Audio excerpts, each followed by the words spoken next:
Good afternoon, ladies, gentlemen, boys and girls. Assalamu alaikum. Welcome to today's video. Happy Monday. My name is Ahmed or Big Ak, and today we're going to be looking at every Hindu god explained. I'm probably not going to make it through this whole entire video. I don't want to make it too long. I just kind of want to understand the concepts of the Hindu gods and what their importance is and what each one does, because the last video we watched was on a tribe, and that is a very, very small tribe. This does not make up the whole entire Hinduism. They get their rituals and things from Hinduism, of course, and through going through time, through the history, seeing the rituals and the different things that people did back then to get more connected, spiritually connected to their gods and receive rewards and things of this sort. So I really want to understand why they do the things that they do. Because if I understand their gods, then I can kind of understand their religion, right? But I have to understand who's at the top of the power structure for me to understand why they do what they do. Now, there's never going to be a power structure when there's multi-gods. Gods are jealous of each other. They argue. They fight. This guy wants to do this. This guy wants to do this. So I never really see a blissful universe or a connected universe. Like, how does the universe actually operate when there's 20, 30, 40, 50 gods arguing with each other about what they're going to do, who's going to do this, who's going to do this, and this is going to happen, this is going to happen. Because in Hinduism, if you read the stories, the gods do fight each other, and the gods do, like, it's like Greek mythology. It's like they're over here running the world, but then, like, Zeus is mad because Poseidon did this, and they're over here battling each other. How is the world functioning? You get what I'm saying? Like, it's not going to. So a god cannot have any type of human quality. It has to be above all humanity, above us. I have more self-control, me, Ahmed, my biography of a human being from birth to my age of 26 right now. I have more self-control than half of the Hindu gods or half of these pagan gods or half of the Greek gods ever had self-control. These things are having sex and doing and killing and doing all types of things. I never do. So if, like, they can't restrict themselves and they can't control themselves, but I can, it's very odd to me. So let's jump into this and figure out what these Hindu gods are about, what each one does, and whatnot. The last video, I kind of want to give it more context. I don't want you to just think like, oh, look at this guy just talking about Hinduism. He goes to the smallest little tribe that does the craziest stuff and he makes them look like...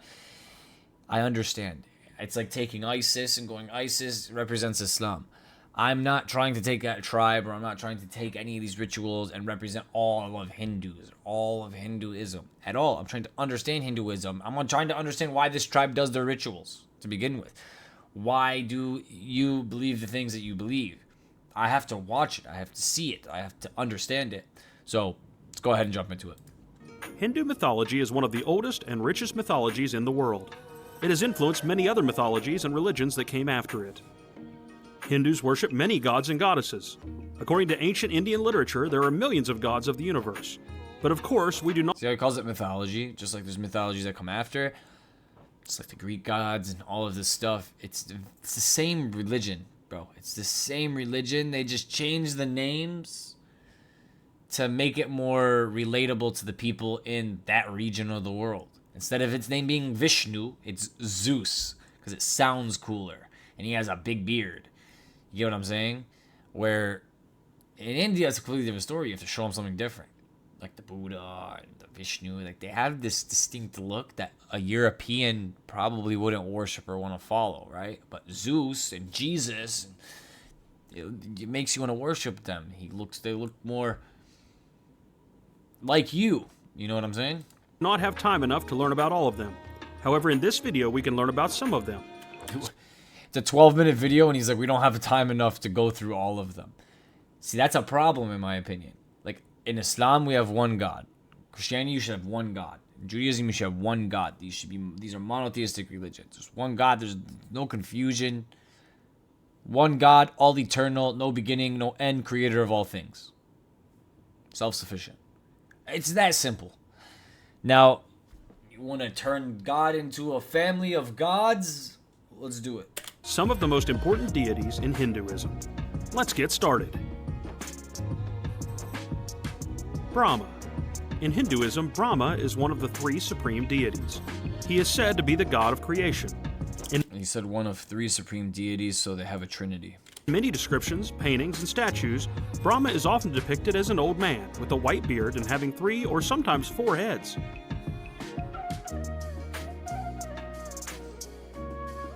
Vishnu. Vishnu is the second god in the Hindu Trinity. If Brahma is the creator, then Vishnu is the preserver. He is the god of preservation who maintains and manages the continuity of the universe. He is often depicted as a man with blue skin and 4 arms. Brahma creates. Vishnu takes care of what Brahma created and maintains it. Shiva. Shiva is the last god in the Hindu Trinity. If Brahma is the creator, Vishnu is the preserver, then Shiva is the destroyer. Destroyer. So this is the one who destroys it, so Brahma can come back and rebuild it. God of destruction, his role is to destroy the universe in order to recreate it, paving the way for beneficial change. He is often considered the most powerful god in the Hindu pantheon. Those are the 3 supreme gods in Isn't it interesting that the god of destruction is the most powerful god in the whole entire like Hindu kind of the thought process is because it implements change and destruction. When you kind of look at the monotheistic religions, you're told to latch on to God, the creator, but when you look at Hinduism, the most important god is the destroyer, which in our religion, in Islam and Christianity and Judaism, the destroyer is Satan. It's the devil himself. But here, the destroyer is one of the most important gods, actually, in this pagan belief, because this is the destroyer is the one who implements change and pushes you forward. You know what I mean? It's like the edgy god. Like, why is the creator and the preserver important when this guy comes along and just destroys everything and changes everything, right? Who are you to say that the original creation and the original preservation isn't the right way to live? Who's the destroyer to come along to say, no, this is the right way to live, destroy all this, and let's start new? That's the devil. And that's what we believe to be the devil, at least, is this Shiva character. Hinduism. They are known as the Trimurti. And it's interesting that the destroyer, the evil, or the one who undoes the creation's creation, or goes against the creation's creation, it always starts with like an S, a shaitan, a Satan, a Shiva. It's always a sound. There's always like snakes and things of this nature that are implemented within that imagery, right? And that's not just here with Shiva, that's with Satan, that's with anything that has this destructive, I'm going against the creator type of niche. Now let's look at the normal gods and goddesses.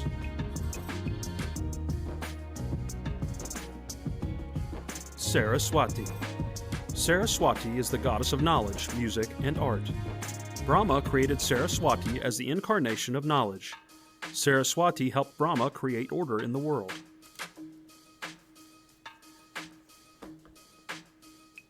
Ganesha. Ganesha is the god of wisdom. He has the power to clear obstacles and pave the way for people to move forward in life. Hence, he is one of the most worshipped deities in Hinduism. In many references, he is described as having the head of an elephant. I heard he has the head of an elephant because his father cut his head off in the actual story. So this god, what I never understood about this god, because he's one of the most important. That's why like Hindus love elephants. But it's like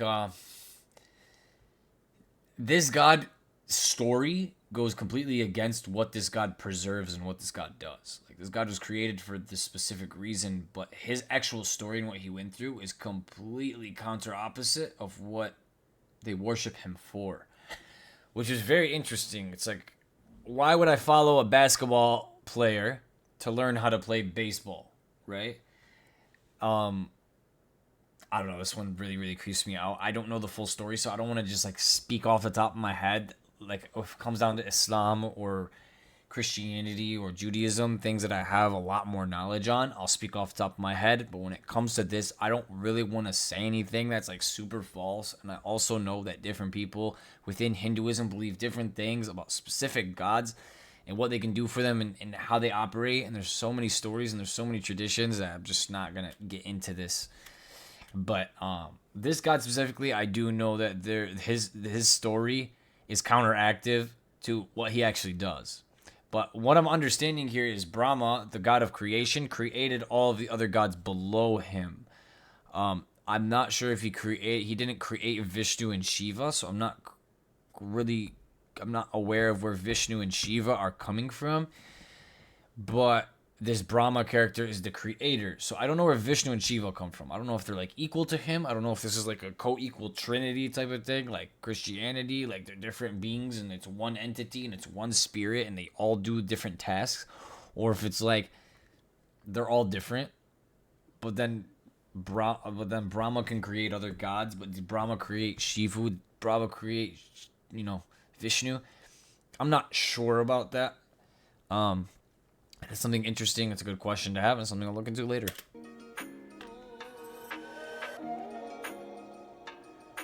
Datta. Datta is the god of health, wealth, and peace. He is one of the most popular gods and is considered to be very helpful in everyday life. It is said that without him, people will not find peace and happiness in life. Oh, thank you, Datta. Yama. In Hinduism, Yama is the god of death and the lord of the underworld. In many pieces of literature, Yama is described as the first entity to die, paving the way for death to be followed by all humans. He has dark blue skin, sometimes purplish, and has a scary face. Sounds like the angel of death. Within my own religion, the angel of death, when you die, he comes and he collects your soul. The Grim Reaper. And he has a scary face. Without a doubt, there's entities that exist you cannot see that do these things. Now, we believe that they're angels, right? And we believe the bad ones are like demons, right? And we can't see them because they don't have physical bodies. They're souls. And angels, they're like God's workers. They're like Santa's elves. Angels are like God's workers.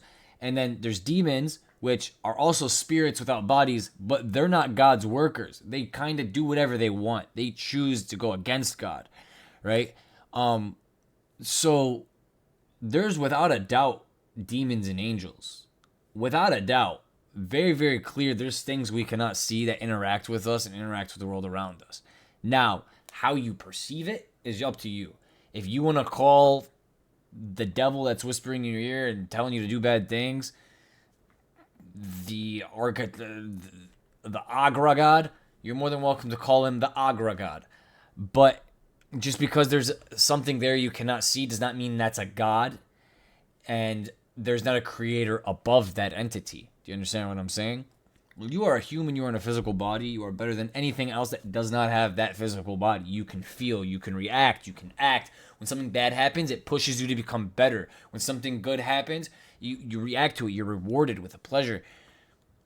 Do you think angels feel pleasure if they don't have a physical body? Or do you think they feel pain if they don't have a physical body in the same way you do? Or do you think a demon might feel that the same way you do? They don't.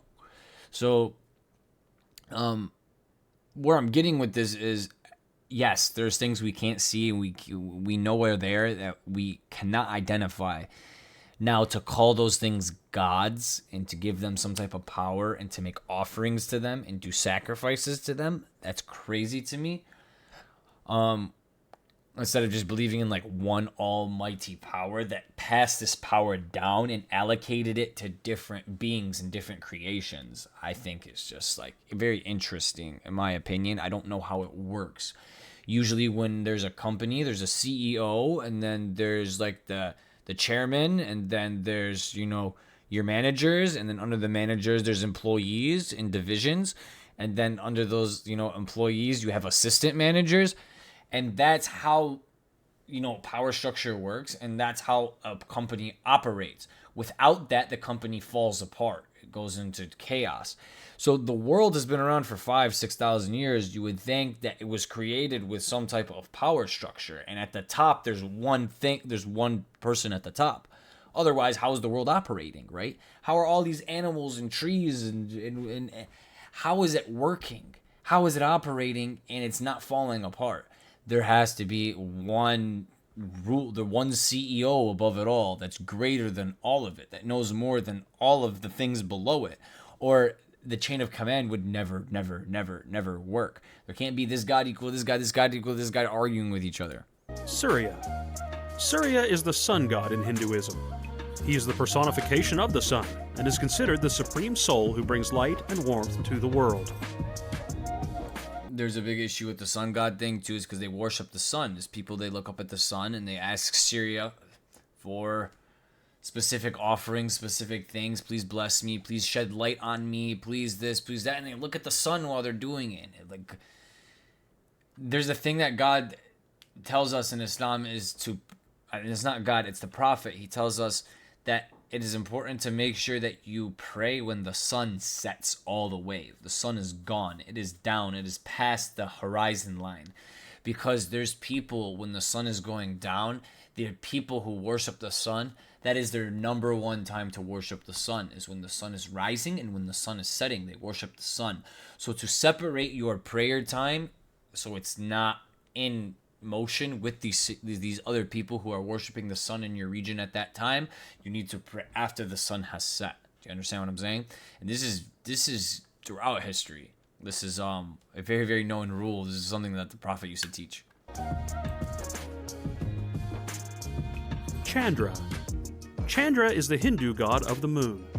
He is the personification of the moon and lord of the night. He is also associated with softness, sensitivity, and emotion.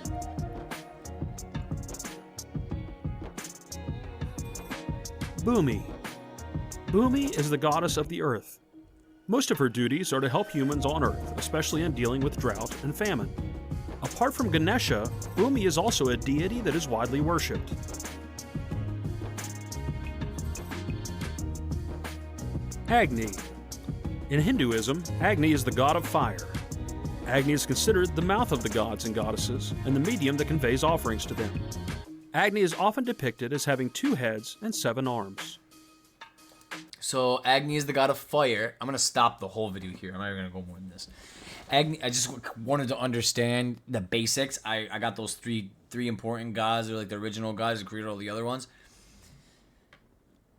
This Agni character, who is the god of fire, is the one who takes the offerings. You know, like when you want good luck, so you make an offering to a god. Agni comes and he takes that offering to them. That's usually why you see, like, when you're making an offering or a ritual, or you're having a satanic ritual, or you're making an offering to this god or a demon, what you're doing is you burn stuff. You light an animal on fire, you light a human on fire, you light an item on fire, you make an offering, and you use fire to make that offering. And Agni here comes because he's the god of fire, and he comes and he takes that offering from you because you've linked with him. You've done a meeting with him because you've created this fire. So Agni comes and he takes your gift and he passes it on to the other gods and himself. And then these gods are like, "Oh, thank you. Ahmed gave me a pencil. Let me, give him some good luck this year. Oh, Ahmed gave me a pencil. Let me shed some light on him. Oh, Ahmed gave me a pencil. Let me send him food." And this is how this works. This is how all Satanism, cults and religions work. They make these offerings, so these gods, they treat them well. They do these things for all of these different types of demons, and these demons do tasks for them. They might sacrifice their mom. They might sacrifice this. They might do this. They might sacrifice their food. They do all these different rituals and sacrifices for these entities. So these entities do things for them, get information for them, make them feel good. They give them money. That's what selling your soul is, baby. And all I see, like, Hinduism is, more or less, is like a big sell your soul religion. Now, who you're selling your soul to, that's up to you, mate. I don't know. I don't know how you would worship something that's weak. Me personally could not worship something that's weak, especially something that's like can't control its emotions, something that doesn't have a real power structure, something that is a worker. I cannot worship a worker. I cannot worship a second-hand creation. I worship the creator and the creator alone. So none of this really adds up, makes sense to me. I understand. I understand why they do certain rituals. I understand why that tribe does certain rituals and why some people are more intense than others. But in my opinion, this is all Satanism. This is all you doing rituals and spawning demons and jinns and evil spirits to go ahead and maintain tasks. You're giving these evil spirits a piece of worldly desire. You're trading these demons worldly desire, and you're trading your worldly desire. You're trading your afterlife. Is what you're trading your spirituality for that. So it's like this demon, it doesn't have a body. It doesn't know what it feels like to be a human. It doesn't know what it feels like to do this or do that or do that. But when you invite them into your life, when you do sacrifices and rituals with them and you light fires and you connect with them, they enter your life and they start wanting to feel that reality that you feel, and they start jumping into your body and they start influencing your mind, and you start running tasks through them, and they start taking effect and changing the world. Even if they're not in your body and possess you, they start changing the world and maintaining the world and doing things for the world because they control you. You do things for them. So they're actively changing the world through you, and you're not doing it through God. You're doing it through these other entities that you cannot see, but you can feel. Trust me, God's not running around like Shiva and Vishnu, and Shiva and Vishnu, and running these tasks and doing these things. God is over everything, and we are running the tasks, right? And when you feel those things are trying to take advantage of you. That's not God. I promise you it's not God. When you do these rituals and you do these things, that's not God. It might feel good. It might feel spiritual because you're connecting with your spirit. You're connecting with another spirit. But it's not God. When you connect to God, you don't need to do all of this extra stuff. God created you. God doesn't need your offerings. God doesn't need your extra this or your extra that. He doesn't need it.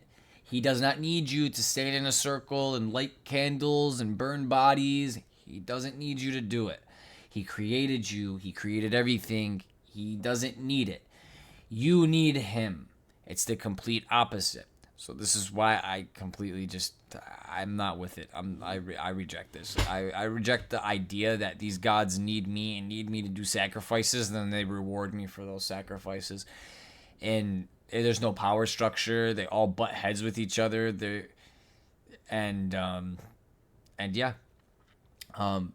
video did not change the way I feel about the last video. I just wanted to kind of put things into more of a perspective, understand kind of how the gods worked a little more, and I completely understand it. It's like any other pagan culture throughout history. It's like the Nord mythology. It's like Greek mythology.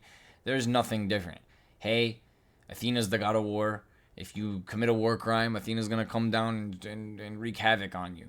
If Poseidon's the god of the water and the ocean. If you are, if you wanna go out to sea and you wanna sail, give Poseidon offerings. Don't piss Poseidon off. Keep Poseidon happy. It's like Santa Claus.